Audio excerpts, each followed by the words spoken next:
I don't know the words. I just know the under the boardwalk, out of the sun, under the boardwalk, got in a hand job.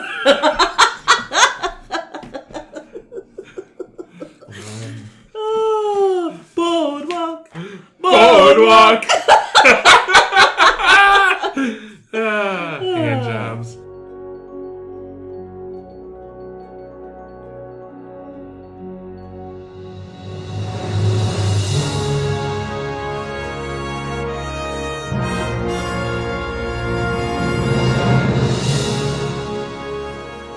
Hello, and welcome to A Star to Steer Her By, episode 109. Woo! I'm Chris, and joining me as always are... Ames. Caitlin. And me, Drake. This week we'll be looking at A Matter of Time and New Ground. In A Matter of Time, the Enterprise is en route to Pantara 4 to deal with, I don't know, some kind of nuclear Pantera? winter type thing, when some guy doing a Jim Carrey impression arrives. No shit, right? That was the neighbor from Honey, I Shrunk the Kids. He was also apparently Max Headroom. Mm-hmm. That's right, yeah. But he says his name is Berlinghoff Rasmussen, which is delightfully dumb. Isn't it Rasmussen? It should be, but I don't think that's how he pronounced it. Rasmussen. Often wrong Rasmussen.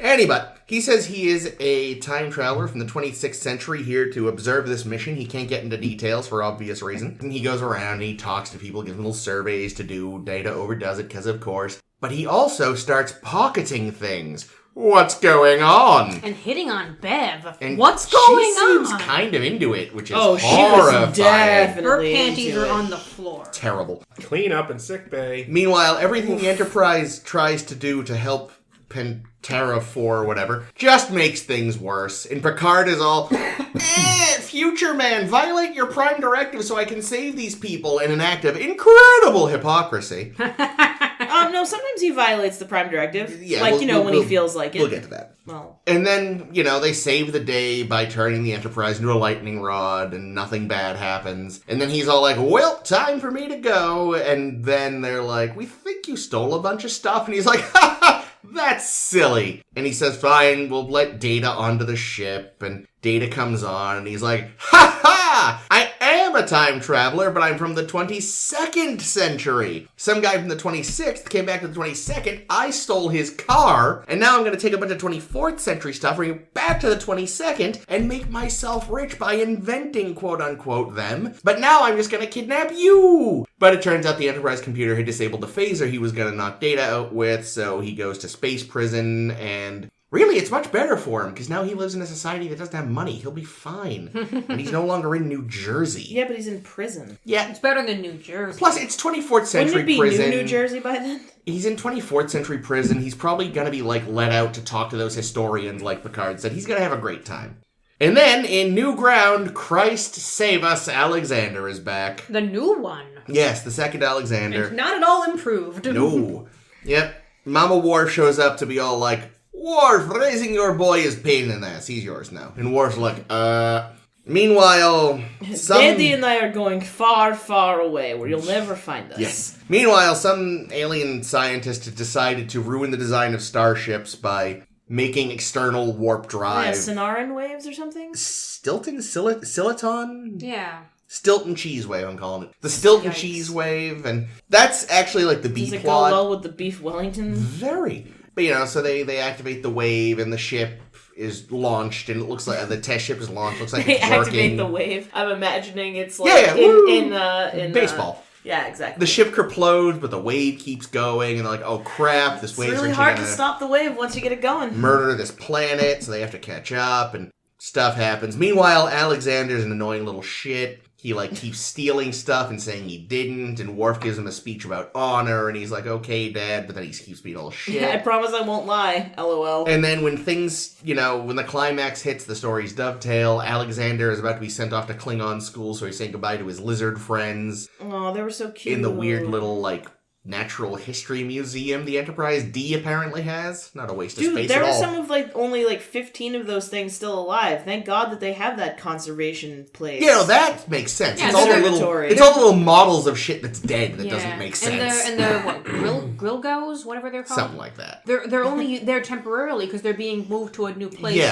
for a new habitat. Yeah, it's very weird. But, he's in a part of the ship that's going to get flooded with deadly, deadly radiation. So usually that room is just the orgy room. Yeah, so Worf has to save his son, and he's like, son, we can totally do this together, accept my challenge. He's like, yay! And now we're stuck with Alexander, and, I don't know how often he shows up, but it's going to be too much. He shows up every now and again. He's not in every episode. More or less than Keiko.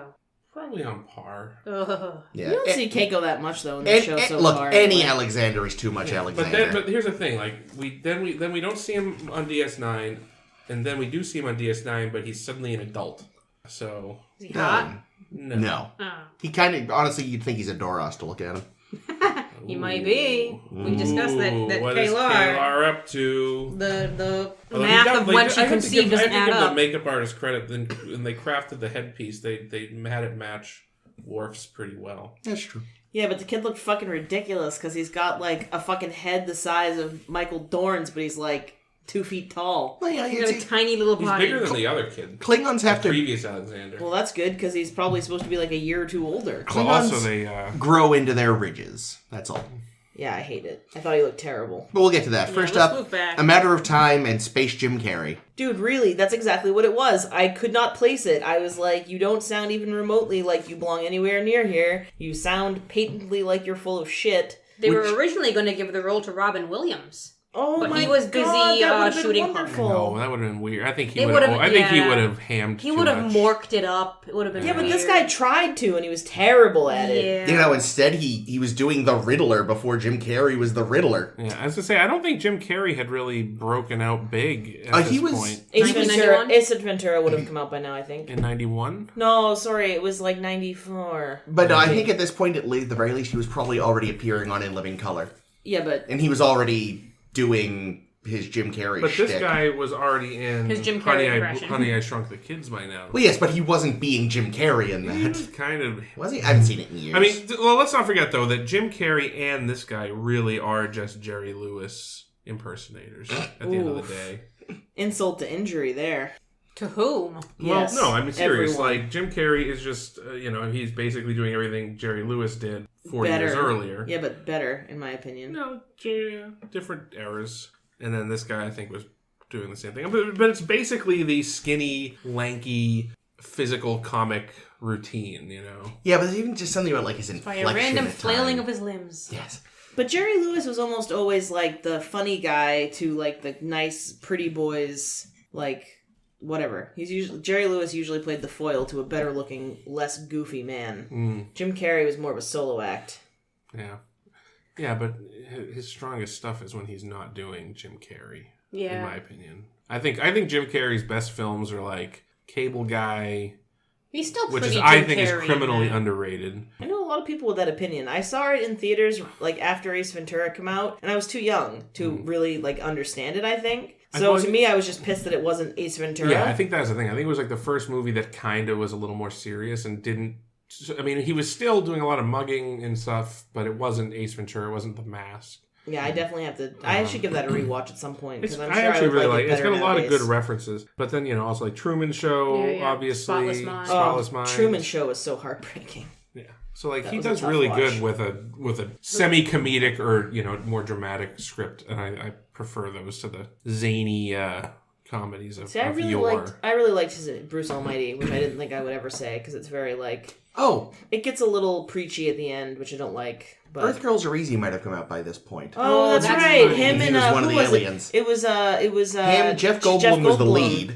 No, was it? Yeah, he was the head alien. Oh, was he? Yeah, he was the one that fell in love with Gina Davis. Is one of the Wayans the other one? Yes, you're right. It is one of the Wayans. I think it was Marlon.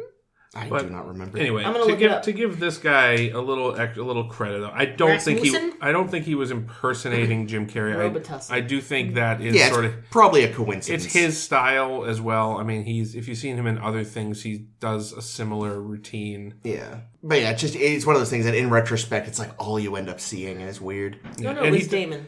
And he definitely, just by appearance alone, is the discount Jim Carrey, Jim Varney sort of, like amalgam of these different guys. I will say, I'd have bought Bev being into Robin Williams more. That's fair. Because I feel like he maybe could have suaved it up better. A little, yeah. Yeah, this guy did not have suave. He just said, "I'm kind of weird, and you're into that, right?" Yeah, I feel like Robin Williams could have turned off the weird for that scene and come off as genuinely and you're like, yeah, I guess I could see it. You see, he has really good genuine moments like that in a lot of films. Robin does. That's when you think about some of the really emotional stuff he brought forth, even during just Mrs. Doubtfire. Yeah, no, that's what I mean. That's why I think. I've never seen that, but I believe you. That's a pretty good. That's a sad movie. You cry a lot. He did a lot of sad movies. Why did Rasmussen have to be a ridiculous, zany character, though?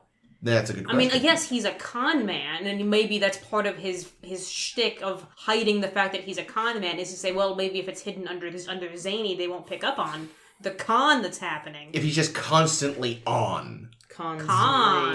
They'll be just so busy being kind of vaguely annoyed by him being weird and around. Yeah, but they definitely I would have done this. I would have casted it different. I wouldn't have cast a comedian or someone that would have done it. I think the casting was way off for this. It was weird. For this character to be believable that Picard would take him so seriously. Yeah, that's Well, you know why? Because he was playing to Picard's ego, being like, "Oh, I've come all this way to see this amazing thing that you do, Picard." But Picard is just the kind of person that would.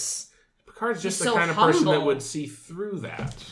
But he's in the middle of a crisis. The crisis is kind of blinding him to what's going on. Picard seemed off this episode. Oh no, is it dumb Picard? No. You know who was on though? Troy. Troy knew he was full of shit. Yeah, Troy was fine. For once. That's the funny part, too. I remember. Listened. He was clearly good old Cassandra. I feel like he was trying to hit on her at first, and then he's like, it's not going to work with her. I'll try the other main woman in the cast. The only other woman on the ship. See, they couldn't have had a Rolaire in this episode. She would have she'd have punched him in the dick. Yeah, no, she'd have kneed him square in the balls. He would have been choking on his balls. So hold on. Let me find my notes on that scene, because... The kicking in the scroll scene? What should have remember fucking that scene? happened. It was great. Talking about between him and here Troy. we are. Okay, Troy's not into me. Maybe the MD will give me a blowjibber. No, blue jibber. Aw, gross. He really is hitting on her. And she ain't into it, dude. Back off. Oh, wait, she is into it. Oh, no. Maybe she's into it a little? Gross, Bev. He's gross and creepy and no. And also, if you bang him, it might violate the temporal prime directive. It's like that time that Marge was really into Ned Flanders. That's kind of what this felt like with Bev. Okay. She just really needed to get some. Also, I just need to get this out of the way before we get too deep in this episode. There is a canon violation. Oh. They are shitting on canon. Oh? What'd they do?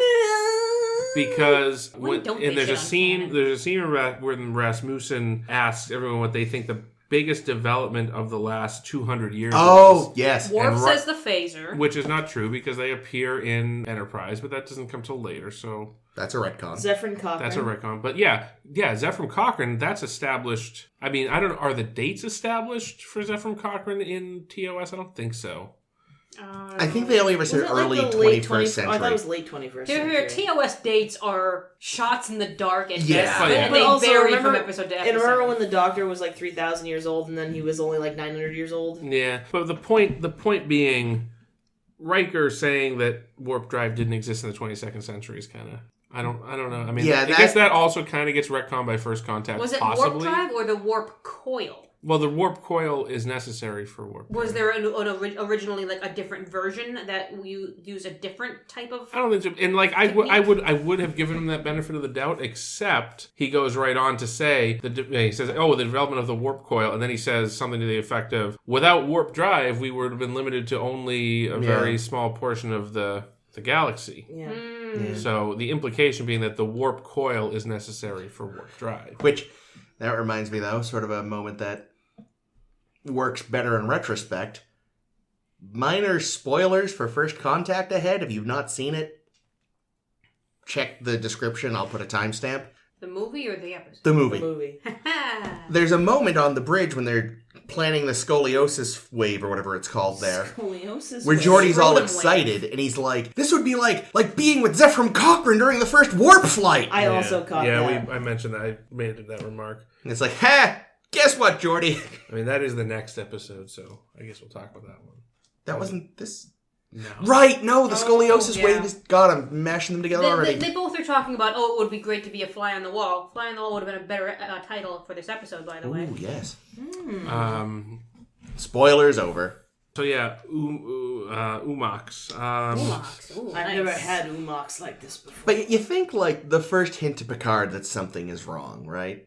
It's just the fact that, in theory, even if you're, like, a time-traveling historian, you shouldn't reveal yourself to your like, subject of study at all. Yeah, I mean... Because that, in and of itself, has implications. Yeah. Picard asks, or Picard or Bev or somebody asks, at what point did we start using time travel as a way to document history? And I'm like, as of TOS, you're breaking canon again! Even more breaking canon, because True. the Enterprise in TOS did that a couple of times. Yeah, They they looked at shit. specifically went back to. That's how they make Gary 7. Yeah. Yeah. They were specifically doing historical and research. that's what they did with the Guardian Forever in TAS. Yeah. But that's not canon all the time. Yeah. But yeah, No, no, it they, is. I they mean, even it is. said, At like... this time, it wasn't. Oh, all right. Well, And because they had, like, changed... Because you remember, Ames, you told us how, like... Said something. Originally, the Gary 7 episode was supposed to have been the part 2 of, No, not the Gary 7 episode.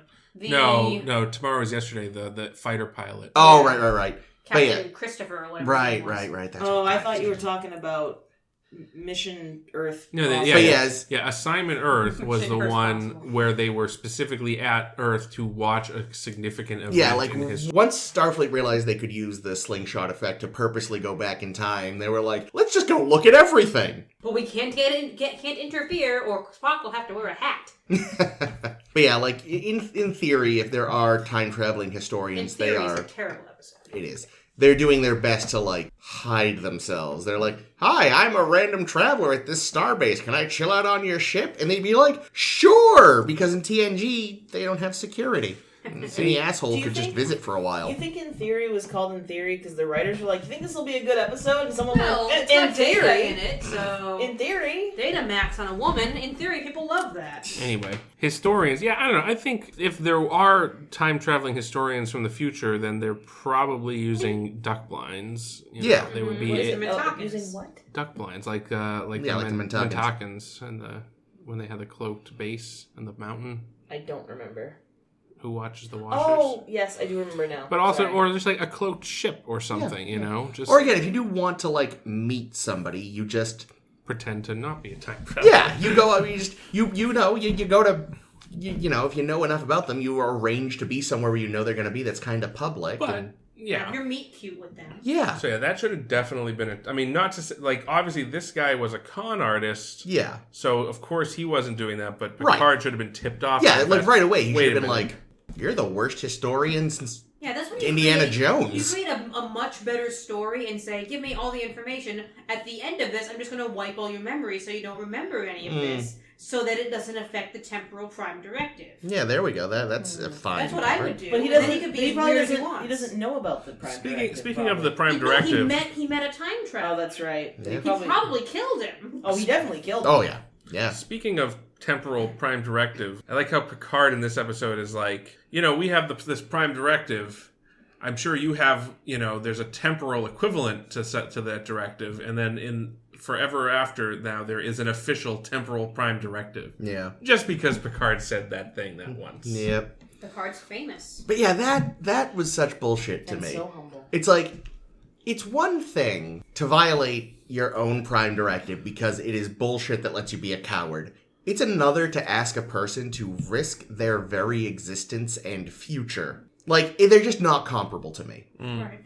And we've seen moments where there's been weird, like, go back in time to fix the future kind of stuff. Yeah. Like, you do that so that you don't fuck with the future, not so you can say, well, what if I save all these people that are going to die, and they all, you know, domino effect out crazy-wise. Right. Well, and like Rasmussen there is like, he starts saying like, well, you know, what if one of the people that saved that wasn't, he's like, yes, what if he becomes the next Hitler or Sung? I was really hoping he was going to say Colonel Green, but he didn't. And he's like, but this is not theoretical. And that Rasmussen was like, yeah, it's not. You might literally create a Hitler that shouldn't exist. All these Hitlers running around. So many. Just Planet of the Hitlers. Picard's argument wasn't great, and like, terrible. And like, despite he was desperate. He was a desperate man. Yeah, but I don't know. I think Rasmussen made a much better point in that argument. He did, and he's the fake. Yeah. I mean, he's got to have some level of smarts, and I thought the level of smarts he played at the end when he got Data on his ship was very interesting because he says, bring Data on the ship, and he'll look to see if the stolen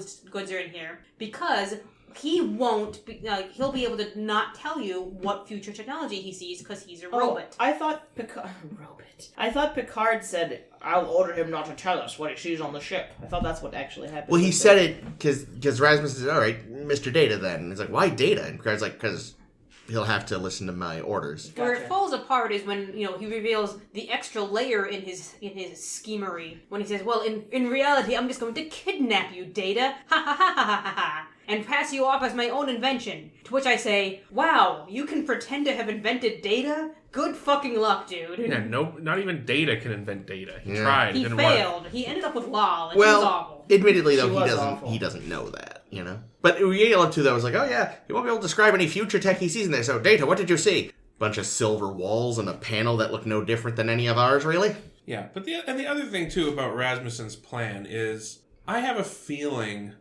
that you couldn't just take a phaser or a tricorder or a knife. Yeah, he had Worf's knife. Yeah, that's true. What the hell? They hadn't invented knives yet in the 22nd that one century. he just liked. Wanted. Yeah. He thought it was cool. Yeah. The Dick Tang or something? I'll sell this at a con. No, you notice he probably has a teenage nephew, and he's like, oh, he'll love that. He's going through that phase. But yeah, I have a feeling like play the finger you would game even if you took it apart piece by piece and studied it extensively. Data's head? The manufacturing techniques. Like, for example, I've often done the thought experiment of, okay, if I was a time traveler and I could go back in time, what thing would I bring with me to invent and become super rich and powerful? More of those nearly extinct toys. Well, peanut butter. I was thinking the best thing could be like George and Gracie. Like a machine gun or something like that. Like something like if you went back to like let's just say revolutionary time, this 18th century, and you brought with you a modern AR-15 rifle. Oh God, they wouldn't even know where to begin. Well, but at least here's then the thing. Constitution might have been written differently. But like, here's the thing: that AR-15, you could just mow down entire armies pretty much. You'd run out of bullets, and they don't have the kind of bullets but here's you the need. thing: you have all of the equipment you need. Not all of it, not like precision milling equipment and stuff like that, but that you could make. I think with enough. I think you could build the equipment now. It might take you years. No, it would take forever. But I think you could invent an AR-15, or at least I could invent a better gun, because even just with my limited knowledge of weapons, I think I could make a better gun than the guns they were using in the Revolutionary War. Had they invented rifling? I don't think that in and of itself is a massive. If they did, it was very limited. Yeah, because they were using muskets. Yeah, that right little there, lead balls. Yeah, is a huge and advance. Flintlocks and shit like that. So like, if I could invent, even just inventing a shell, a bullet attached to a shell, there you go. You've revolutionized it. You don't have to load your musket for 30 seconds before you fire. Where are you getting these resources to do it with? Because it's just like it's brass. Where are you getting brass?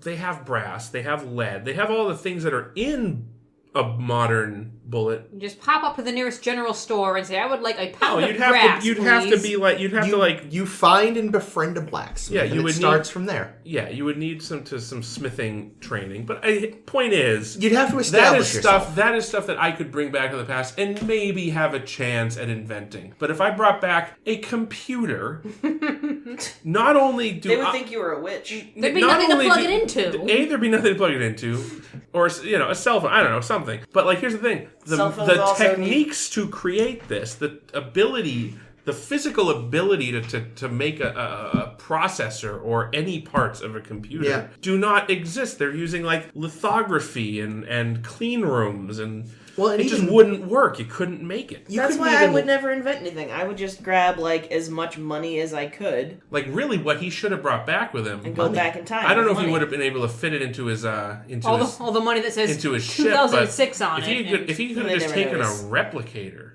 like that would be a killer. If he had a way to power it, if he had a replicator, they probably use a lot of energy. Yeah, fine. He'll just put a hamster wheel. He's got a fucking time ship. That's true. But you think about it this way, even like if you took, say, you wouldn't have to go that far back. Just grab a modern like Blu-ray player, take it back 20, 30 years. You couldn't even plug it into one of those old televisions because there weren't HDMI hookups yet. Yeah, and like you would need like a converter with you. Well, you would need the spec. You would need to know how to work something like that. Yeah, it's just it's not feasible for him. Especially considering he says he's a failed inventor. Also, how the fuck did this guy even get in touch with this time travel? Like, did this time traveler? That's a good question. I feel like it was almost hinted at, or either I read into it that the actual time travel from the 26th century went back to the 22nd to probably observe some kind of like scientific breakthrough or something. Maybe it was meeting Rasmussen. Who knows? I got a fucking idea. Oh my god! Oh, good. I've got an idea. A new Jake rant. This is a could not great have one. possibly sounded less enthused. Oh no, you'll like this one. Are the gyms All right. the gyms involved? So she doesn't Picard, like fun. Picard says after Picard and Rasmussen have their argument about the time, the Prime Directive, Picard says to Rasmussen, "Actually, you helped me make my decision. I've decided that I'm gonna blow off the atmosphere of the planet." Right, which was a solution that was really dangerous, but ultimately ended up working. A lot of techno. The 26th century time traveler is actually the descendant of somebody that was living on that planet, Pantara. He knew that Rasmussen had to convince Picard to save the planet, so he went back to the 22nd century, found Rasmussen, let him have the ship or let him kill him or something, whatever, got Rasmussen the ship so Rasmussen would go back, meet Picard, have this whole adventure, and in a roundabout way convince Picard to blow off the atmosphere of the planet, therefore assuring his existence. I feel like Picard would have blown off the atmosphere regardless, though. Well, we don't know. Well, he does kind of say, I would always take Rasmussen. a chance.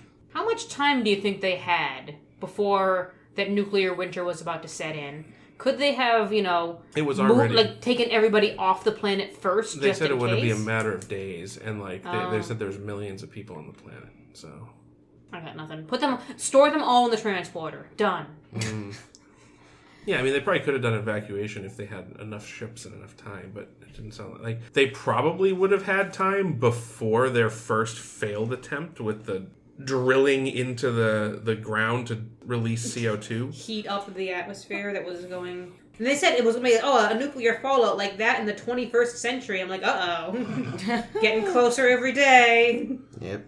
Did you like when Data was using his ability to listen to multiple pieces of music at the same time? It was delightfully ridiculous. It was not necessary, but yes, I did enjoy it. I did hear there was an NPR show of one of them where someone was doing that with 3 different pieces in their head. And I was like, good job, guy. Get a girlfriend. In their head? How can they prove it? When you ask them, how many seconds in, say, what note are you on? They'd say, I'm on this note in this song, and this note on this song, and this note on this song. Well, that's like savantism. That's like an autistic savant type deal. Where, you just have an incredible ability that nobody else could possibly match. It's very fascinating. I'm a savant when it comes to farting. This is true. So... no one can match it. I almost figured out what was up with him. If we let him match it, would probably blow up the whole house. I didn't quite get there. But one of my notes was, alright, so he's a flim-flam man for sure. But is he a flim-flammer from the future or a flim-flammer from the present who somehow got some future fancy tech? Flim-flam from the future with some future fancy tech? Yeah. Say that one time fast. So Had you not seen this episode before? No. Oh, you're a terrible fan of this show. Well, or let me rephrase it. If I had seen it, completely... Well, that's the thing, this is the one I've seen the least of. TNG? Yeah. Yeah, because I grew up... Because I remember you always say, what a big fan of Barkley you are, and yet both episodes of Barkley we've seen, you're like, I don't remember this episode. No, I did realize I had seen... Nth Degree. Degree. I had just forgotten until a point. That's even course. But Figures. so yeah, We'll no, never forget I Barkley. watched a lot of TOS. Broccoli. And then by the time I started watching other Star Trek, this was wrapping up. So I mostly watched DS9 and caught really random TNG in reruns. So until we did this, I'd probably seen more of like DS9 and Voyager than I had of this. And yes, I'd seen all of Enterprise by the time we started this. But yeah, so that's the thing. This has been the biggest hole in my Star Trek knowledge. Oh, that's funny.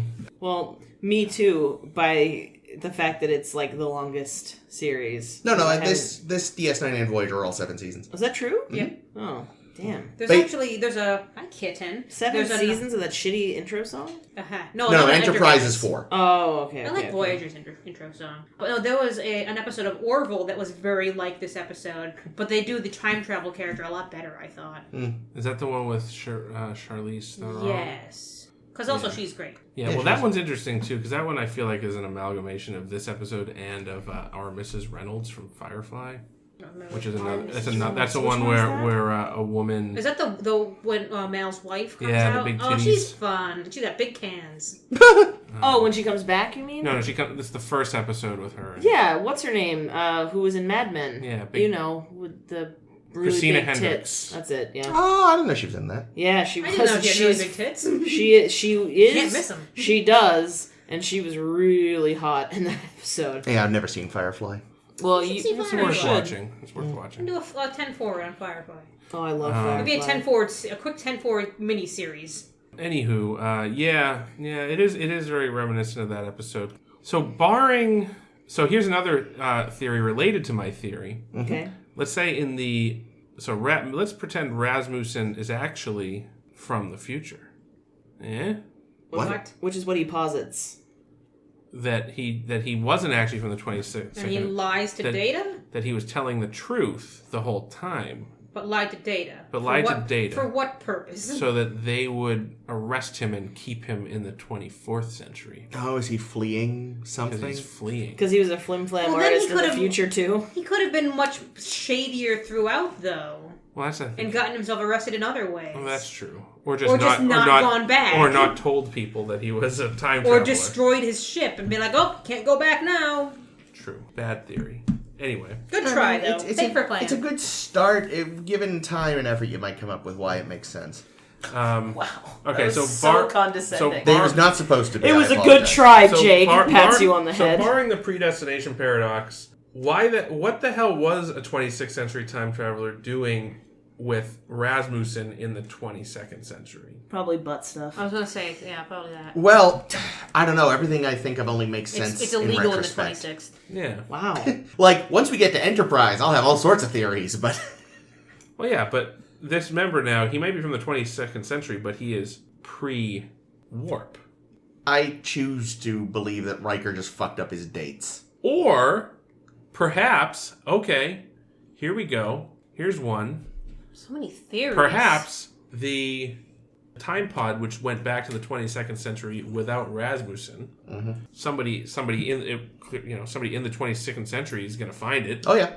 They find it. They unlock its secrets. They travel back in time to be a war profiteer off of the post-apocalyptic horror of the 21st century. A gentleman by the name of Zephram Cochrane.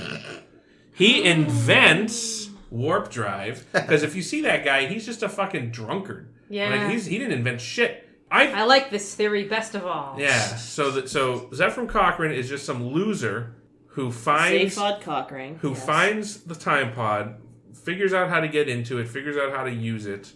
Around the same time, humanity invents warp drive, the warp coil. He steals that technology, brings it to the 21st century, invents it, becomes rich and famous, and that's why we know Zephram Cochrane. And then he gets to go bang a cloud forever in space. He gets to go bang a cloud forever in space. So yeah, in Rasmussen's timeline, there is no warp drive in the 22nd century, but Cochrane changes that by having stolen a time ship. That's why that's why he kind of goes along with it in First Contact. Well, we'll get to First Contact in like a year or so. Just about a year, yeah, actually. Woo. Actually, no, I think summer of next year we should be hitting the movies. Sweet. movies. Something to look forward to. Nice. Except that I've been told that the movies are mostly mediocre. There's only 4 of them. Yeah. We'll watch First Contact after each one just to cleanse the I was palate. gonna say I've already seen First Contact, and I wasn't even that impressed by that one. Lies. I think it's my favorite. Well, I mean, it's the best of the 4, but I'm just saying that that's like not a. I don't know. It's no Final Frontier. It's no Star Trek 5. Yes. You got that right. That's a high quality film. Shall we move on to new ground, or is there any old ground still to cover? I'm curious though, because it seems like we had a lot of complaints about this episode, but I actually kind of like this episode. I just think.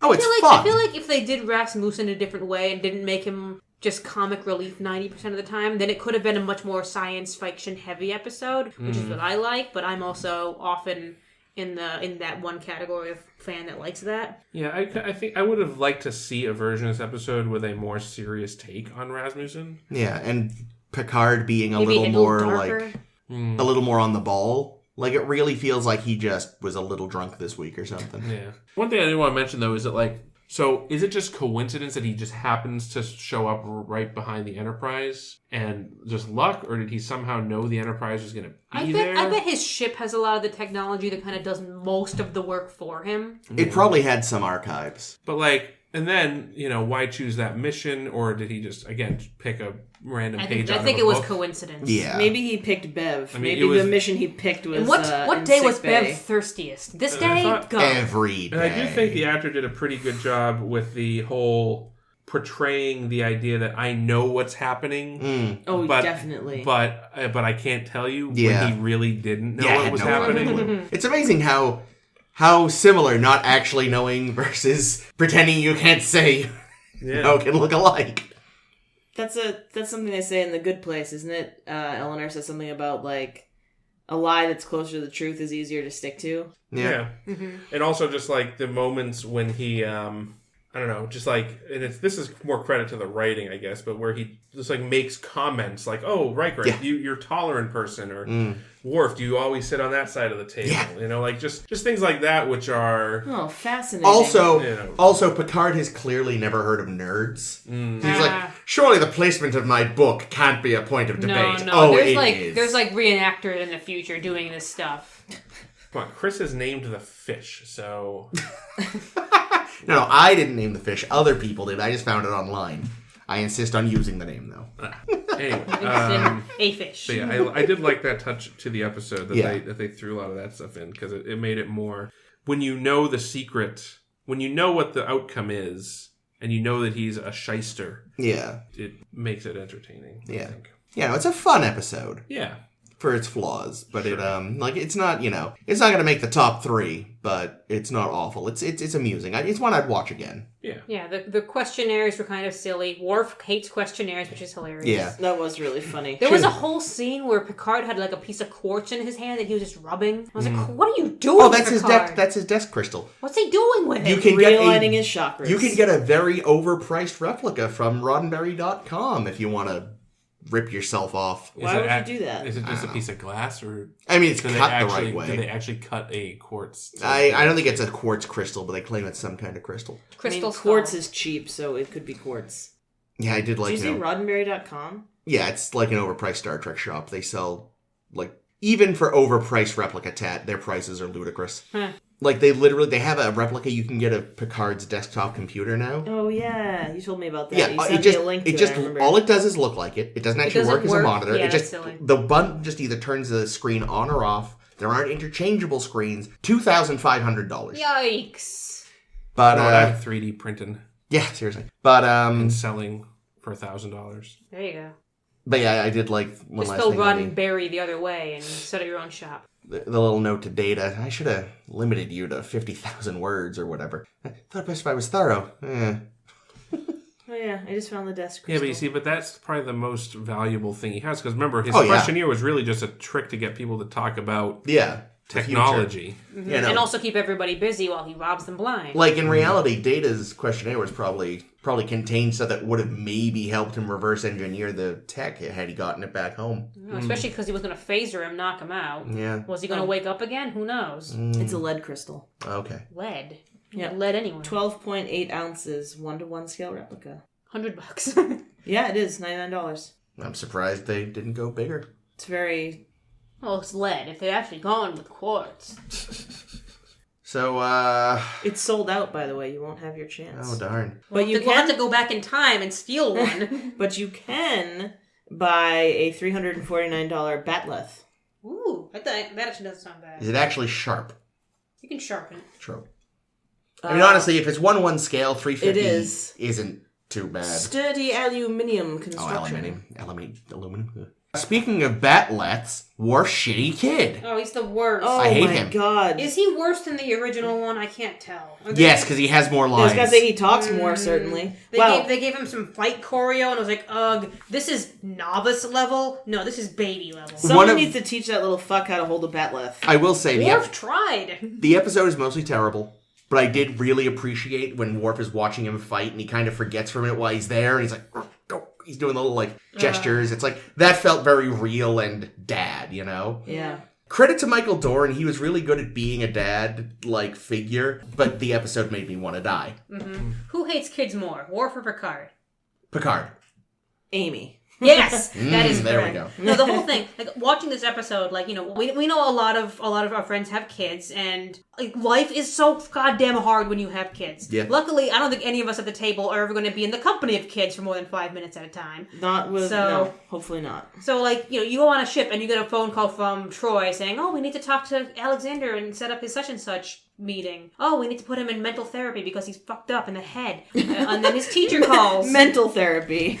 Then his teachers called, and then Dr. Crusher calls, and then all these other people are calling, and you can just see every time Worf is like, I have a job to do. Yeah. And I'm like, yeah, that's parenting. He's sitting there going, isn't there a way to set these things to mute? The children? No, the comm badges. And the children. Yeah, him learning how much being a father sucks was quite hilarious. Yeah. Still, 24th century, free daycare. I don't know. Everything's free. Miss Kyle was sick of Alexander immediately. No, I was sick of Miss Kyle pretty I think she quickly, was a so- racist, to be Ooh. honest.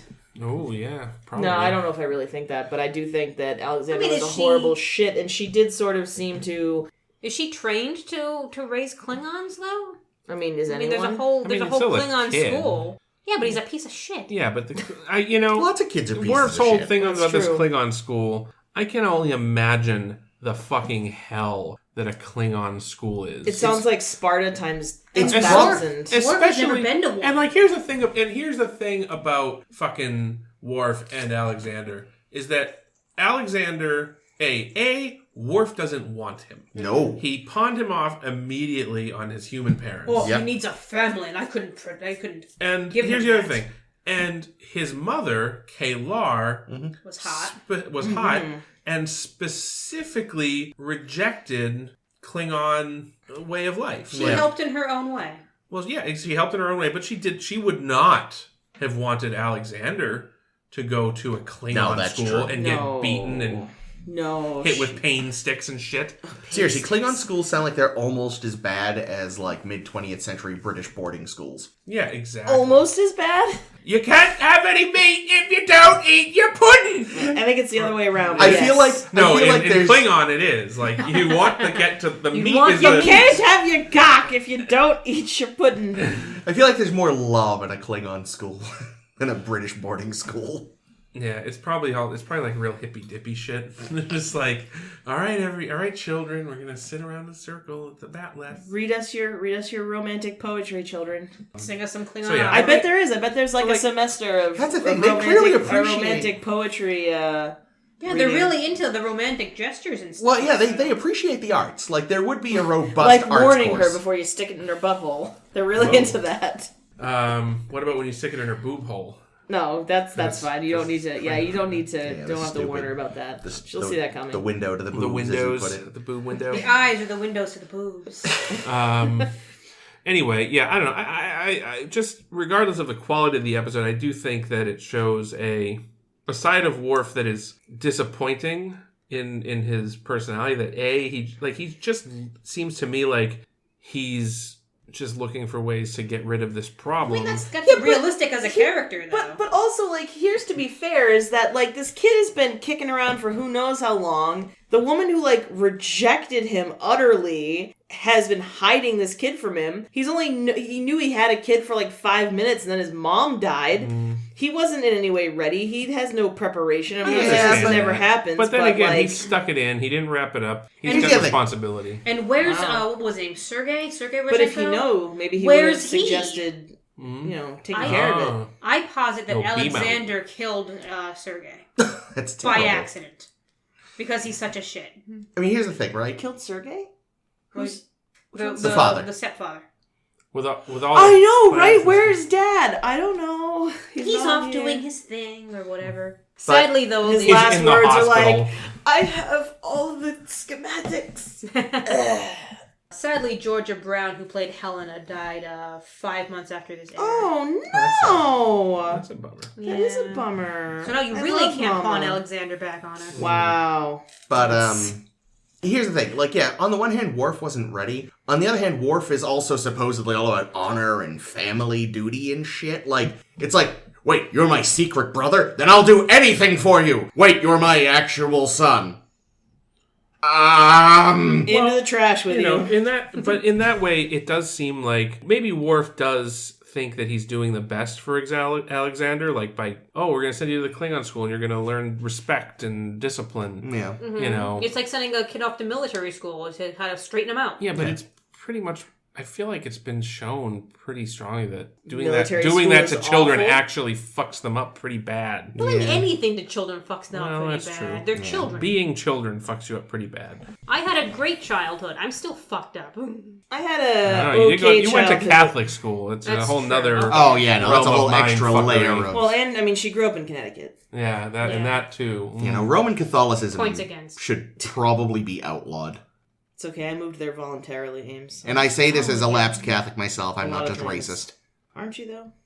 I'm just kidding. Self-loathing. I'm Roman, man. How dare you? But yeah, so now the B plot to this episode, I really think needed The more critters? attention. No, with the with scoliosis wave. The scrotum wave. Because I thought that was really cool, and I thought that's a cool Scrotum idea. wave? Is that like a Jimmy curl? What is that? And I just think that it got so fucking wasted because it was just, okay, they shot off the wave, the ship blew Shot up, off my wave. now we gotta go chase down the wave and blow it up.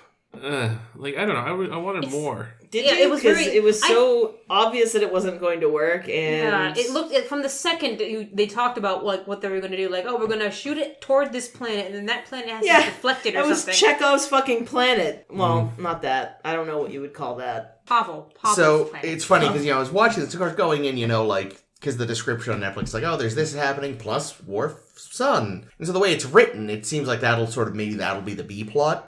So then one of my notes early on is like, oh god, is Alexander the A plot? No. Oh no. Yeah. Oh no. The A used to be adultery. Now it's Alexander. Give us more Gilvos! The I Gilvos are okay. I will Oh, say, I liked them. They were I'm- so They were cute. cute. I am glad their experiment failed.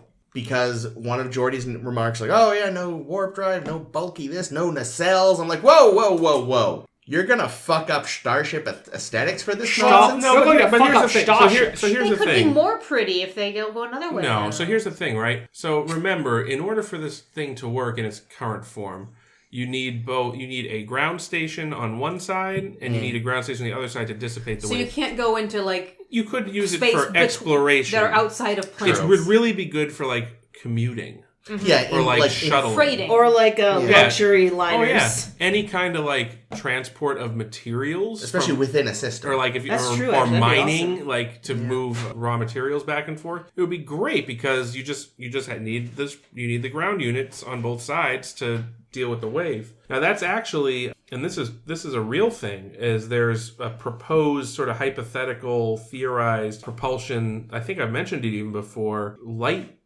that's driven by light, lasers. Oh, yeah, we may where- have talked about this, because I feel like it was sort of first in the proving stages probably around when we started this, so we may have discussed it 2 years ago. Well, I think it's been theorized for longer than that, where basically the idea is you could put some really high-powered lasers on Earth and shoot them at basically a solar sail, or a sail, a sailboat in space, a sail ship, and the energy from the photons coming from the laser would give just ever so little thrust. Oh, I was thinking of something else. We haven't talked about this.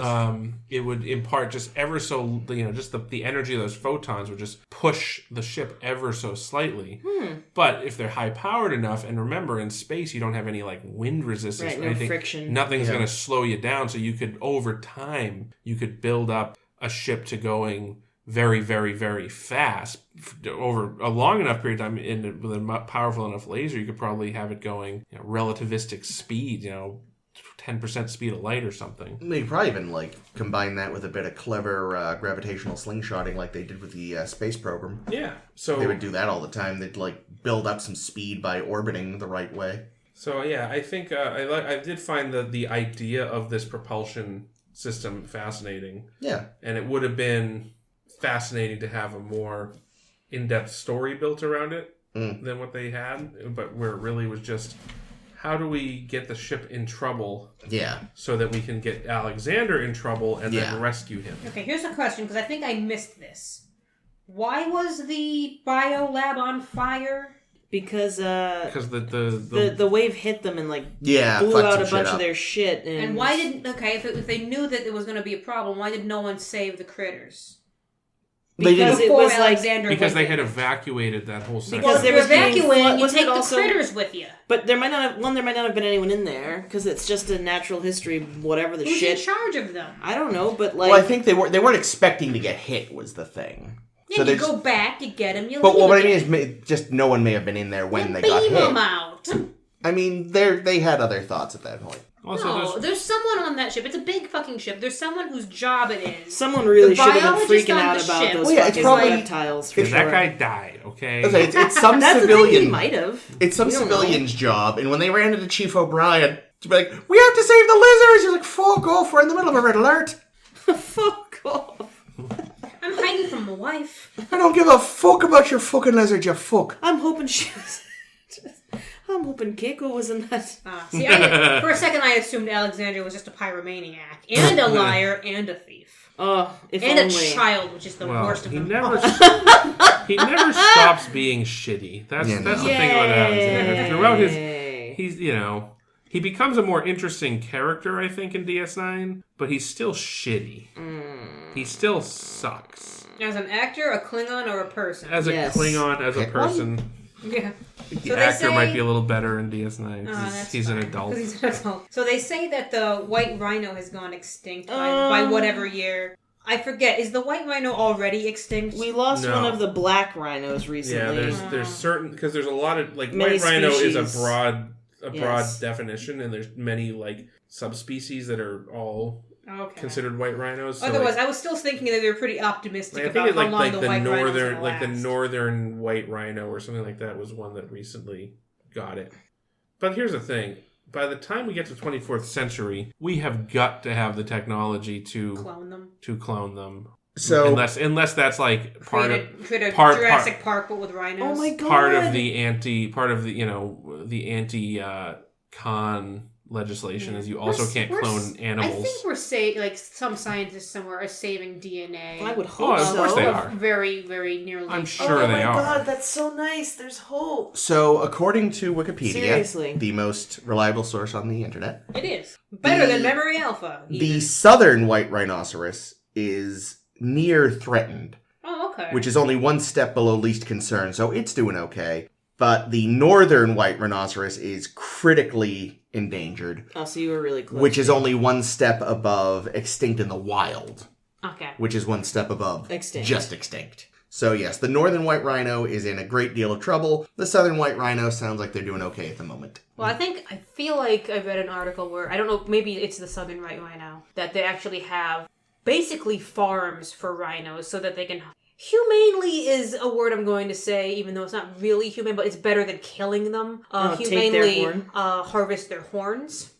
Oh, Can you imagine how and- awful it would be to walk around with a rhino with no horn? They grow back.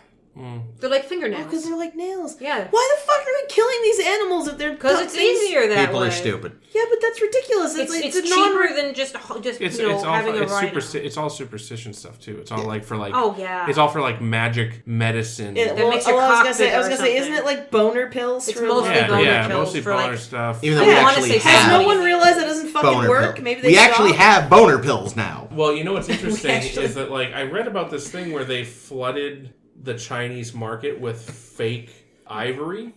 Because I guess like that's like one of the few places where it's still either fully legal or like kind of turn a blind eye to the ivory trade. What are they doing with the ivory? Are they snorting it or are they making No, they're keyboards out of making it? like ivory carving, like you know Okay. what you do They're with ivory. shooting it into their dicks directly. You know, mostly it's probably Right up mostly the for. urethra. I don't. Ooh, I'm well, I not meant with a aware needle, of that's there even being worse. any superstitions around ivory, but there could be. I don't know. Anyway, the point is like so. China's one of the few places where you can still trade ivory. So some organization like flooded that market with fake ivory. Could they tell the difference? I think an expert probably could, but it had the effect of driving the price way down because suddenly there was a glut of supply, and And you're not going to test each and every one to see if it's the well, real it wasn't stuff. even that it was just like because it was fake, but like I think the point was it drove this price down, which made the demand go down. Well, yeah, but you know about it, which means they found out about it somehow. So. Well, and then I think the other thing that one thing that they do a lot, I know, is when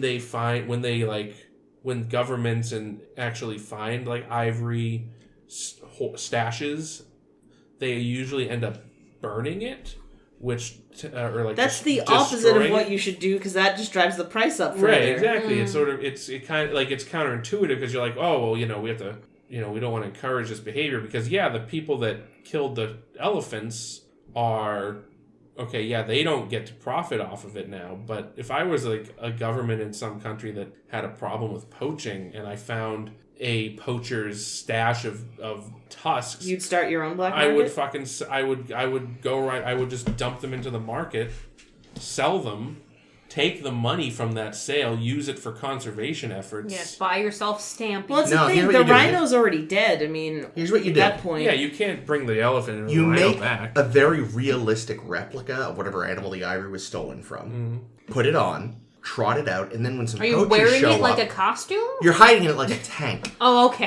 And then when the poachers show Yeah, up, we've all seen Ace Ventura too. you fucking murder them. Oh, and Princess Mononoke. We've seen that also. I remember what the deal with ivory in China was. It's illegal to sell any newly harvested ivory, but any ivory that has already existed on the market can be resold again and again. I feel like that's the rule here too, though. But I don't know. Not exactly. The rule here, and I know this because I used to work in a tourist trap that sold stuff that this rule fell under. New ivory is verboten, full stop.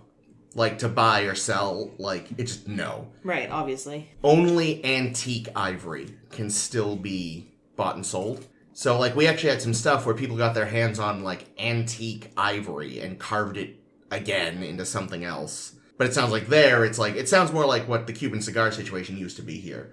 It wasn't illegal to own them, it was just illegal to import them. So if you got your hands on them, they were fine. Well, I think what it is that they because I think old ivory, even in China or wherever this was, I keep saying China, but I don't know for sure because I don't have the memory. But I think the deal was basically all the old ivory was like government certified as being legit. And you had to have the certificate of authenticity in order to legally sell it. But all that meant was that government officials were being bribed to write these certificates of authenticity on newly imported ivory. And then they now have the motive to not actually stop people from trading ivory because now they're lining their fucking pockets with ivory money. Oh, people are the worst. No, yeah, people we're the worst thing that ever happened on this planet. Do you know they used to make billiard balls out of ivory? Like that was that was probably the main use of ivory, just in terms of volume for a long time, was billiard balls. Wow, yeah, that sounds like a pool table. That sounds worth killing a beautiful, majestic creature for. So, guess how many billiard balls you can get out of a single tusk? 1. 3. 4. What? Jesus. So how many elephants do you have to kill to God. make a set of billiard balls? That's How absurd. many billiard balls are there? Well, what game are we playing? Billiards? Are we 5, playing 9, 12. snooker? Snooker's It's got 15, more balls. isn't it 15? So Yes. 5 elephants? Well, no, 2.5 elephants. Anyway, back to the endangered space lizards.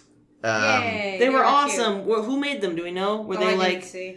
some sort of like a I didn't look it up. Henson, Don't know. a Henson creature? Where did they come from? I loved Do them. not know. I want to see Also, a better picture of them. Actually, One more elephant ivory fact before we move on. Elephant Because facts. this is another podcast. I don't remember what it was, but it was on a podcast that I heard this story. So I know that or have this knowledge, which might be bullshit. I don't know. Anyway, point is, toss salad and scrambled another eggs. thing Okay, is good. that one of the first.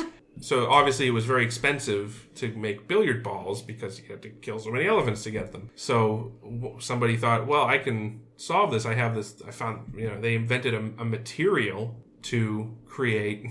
It's not a I tossed feel like you're salad. full of shit. Somebody invented a material to make billiard balls out of, but it turned out it was too soft. It didn't.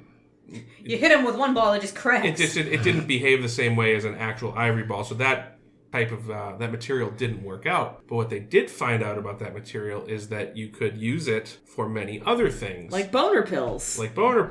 or more specifically, doing things like printing images onto and then projecting light through them. Oh, really? And that material was cellulite.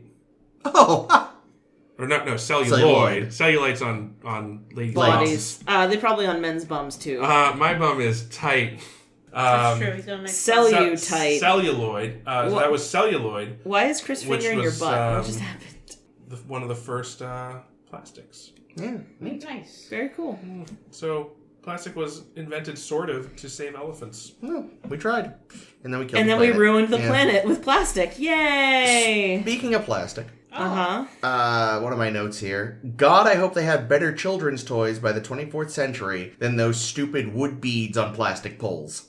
Kids love that stuff. Wood beads on plastic poles? You know that one that You always see them in like a Yeah, dentist's it's got office. 4 tracks. And you Yeah. gotta... Dude, I fucking love those. There's I how played kids that love those. Things are forever. great. There's one in the background during the birthday during the school interview where Alexei finds out his father doesn't know his birthday and does not love him. Here's the thing. Alexei? I assume that's what the parents called him. You're just thinking of the Russian. Yeah, we call you Alexei. So I like how it's kind of interesting that he identifies as Alexander Roshenko instead of Alexander, son of Worf. Grandson of Morg. I know, but I think everybody knows it's actually Worf's son, don't they? So I mean, at this point, and also there's no reason to hide it because Worf's no longer dishonored. So right, he and could have he's already stated Kalar was his mate. So Yeah. hop, skip, and a jump to son of Mo or son of Worf. Well, it's probably just, at this point, it's what he's used to because that's what he would have gone by on Earth just for the sake of simplicity. I on also forms. wonder if, because obviously It's harder to only spell.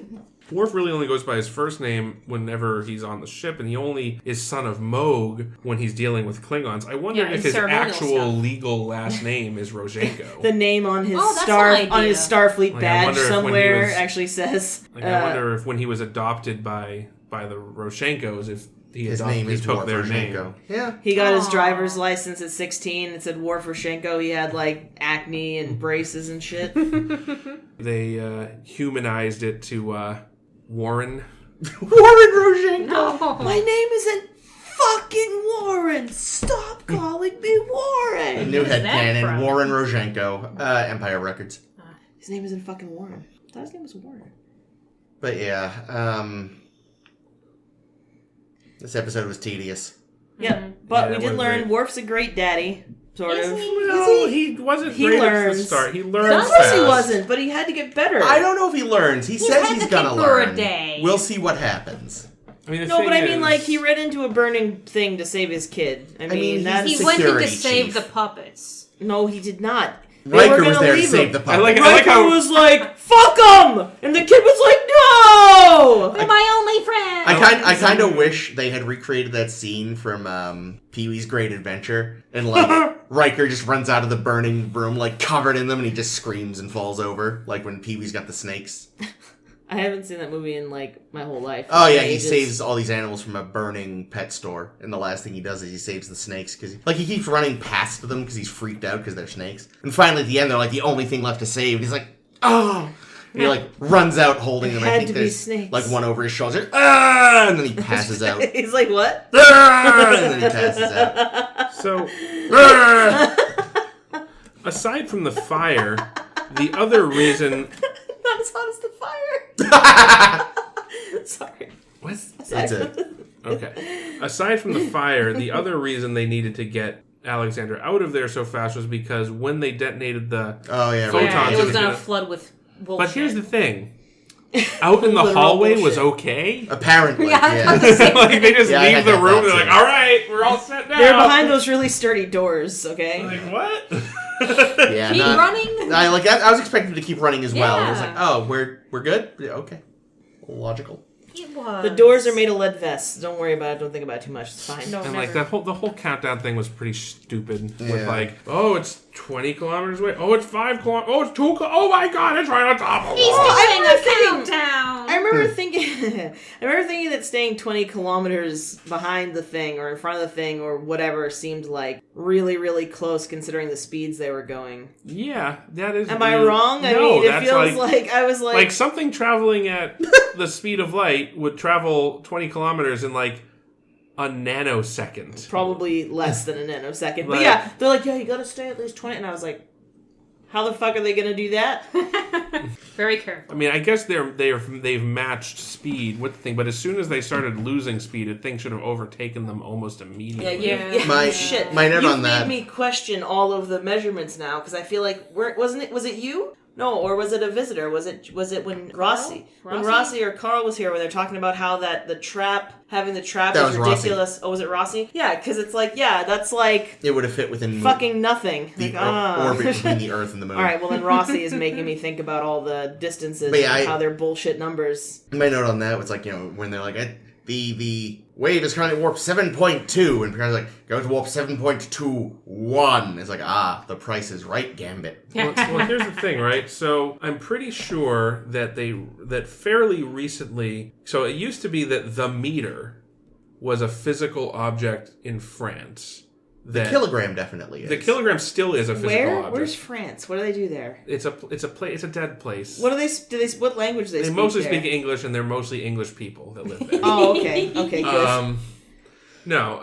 So they're in France. There's the international standards body that regulates the metric system, and they have a kilogram, which is interesting because it is a physical object that was meticulously milled and How long ago?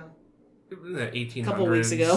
Yeah. A long time ago. I think they periodically redo it. Like the original kilogram from the 1800s is no longer the kilogram. Yeah, I think they're actually talking about recalculating it or Well, something. they want to do ultimately is redefine them as objective things, because here's the thing about even a kilogram, it has to be stored very specially. It's a piece of metal. Yeah. But even metal, it deteriorates over time. Right. Entropy and all that. There's entropy, there's radiation, like stuff's coming off of that metal. So over time, the kilogram has drifted. And what they do is they've actually made duplicates of it, and they've moved those duplicates. Like the U.S. has one, other countries have their own. Why do we have Why a do we kilogram? have one? Because Seriously. officially, legally, the United States is on the metric system.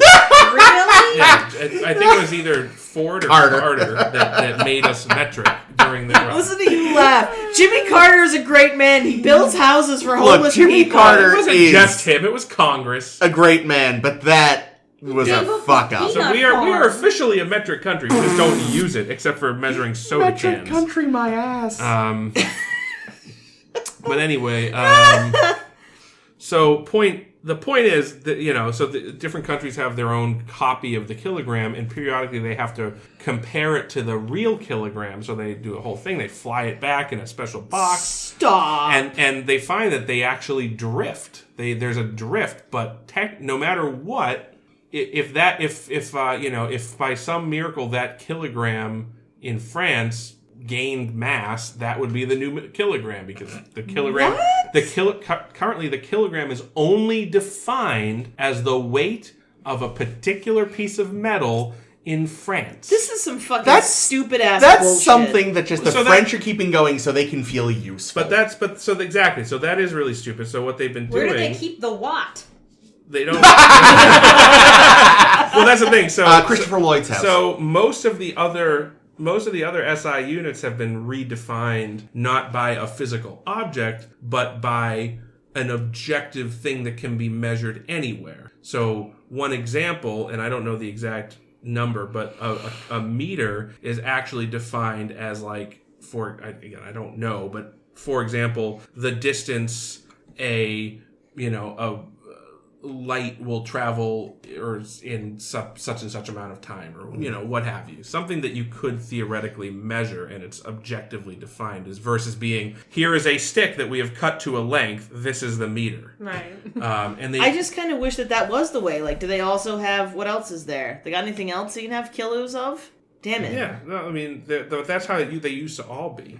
Even time, even the second had to be defined in an objective It's the manner. amount of time it takes you to fart. That's why the atomic clock that varies. is a very important thing. But anyway, It's a specific what I was going to fart they say have is in the jar, perhaps so the meter Yes. is defined, as I say, in reference to something to do with the speed of light and the speeds of particles and things like We're that. learning so much this episode. So here's my theory. 2.5 elephants. When they for a say set of they're billiards 20 balls. kilometers from the Your title. thing, what happens is because of warp travel and because the laws of physics are actually a lot different than what we currently understand, they never redefined what the meter was. So it turns out at warp, the meter is a fuck ton longer than it is when you're stationary. There we go. Because particles they move differently in warp. We Therefore, fixed it. 20 kilometers away, they're actually like light years ahead of the thing. Do you know what There I you like go. about that? Is that there's going to be a nerd who hears that and is like, yeah. So, We're jacking off furiously. Yeah. Yeah, but yeah. so you know why this episode was really bad? Alexander was in it. Because when Not enough data. when Worf was called in to have his meeting with Teacher Face It's there, Kyle. They didn't bang? he didn't have to like squeeze into a child's desk Oh across my from god, her. yes! He like got a proper like that would have been fine. He's him like, this was already bad enough, and then he's like,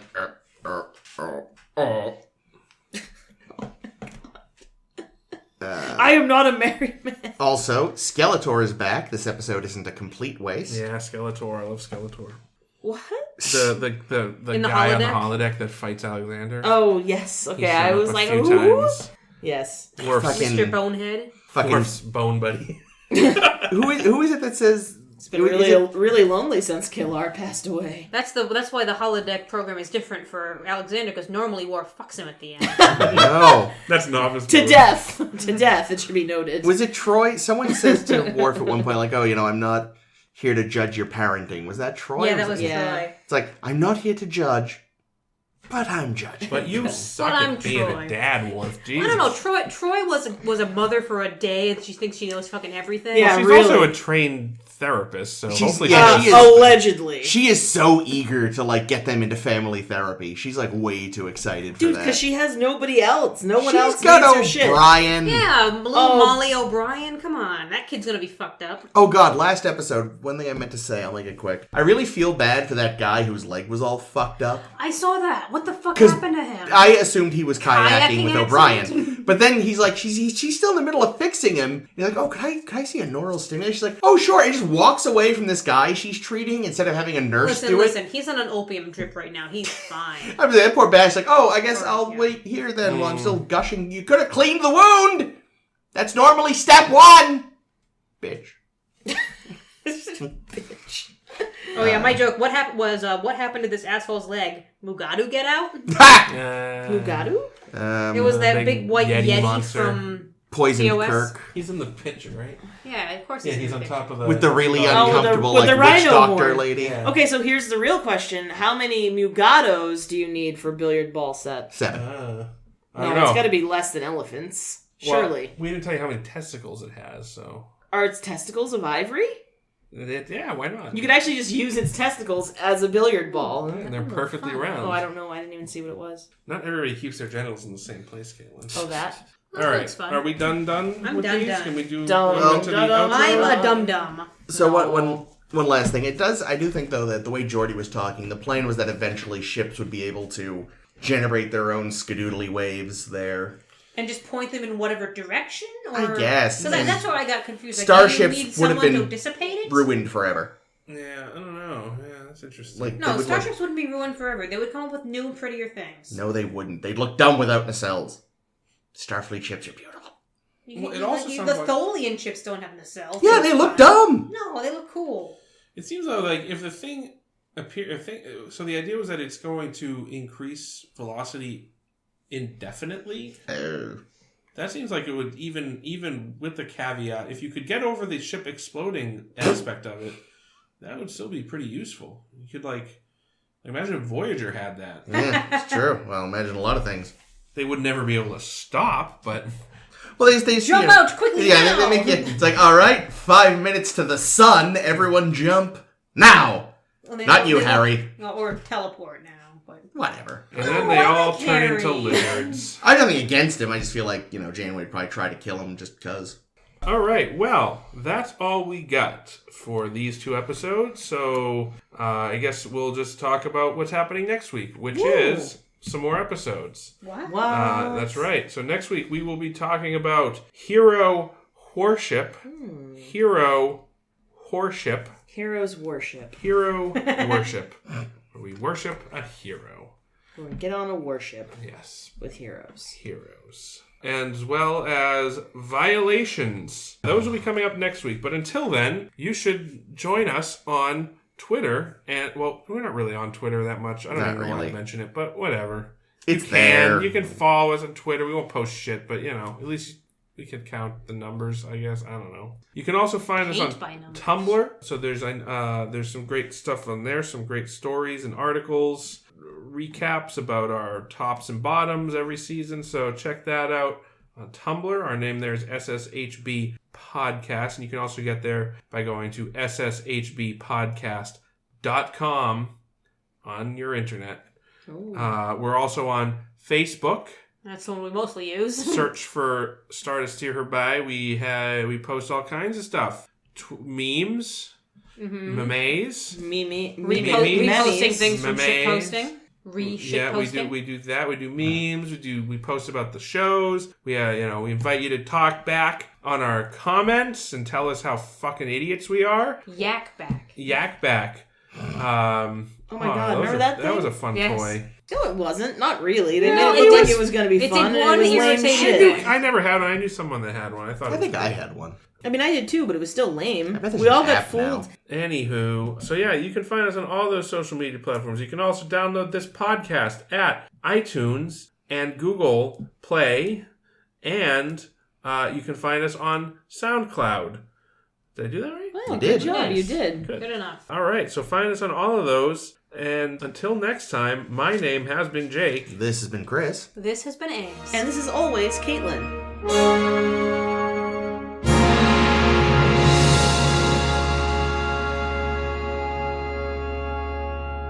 Just cut it there. It's fine. We don't need a final word. Fuck these bozos. Yeah, I miss having the Bojos. yeoman line to make it tie. Actually, you used to say thanks for listening, and then Caitlin would give the tagline. Yes, true. You never had to make up a tagline, which is what Jake tries to do every fucking week. Except this week.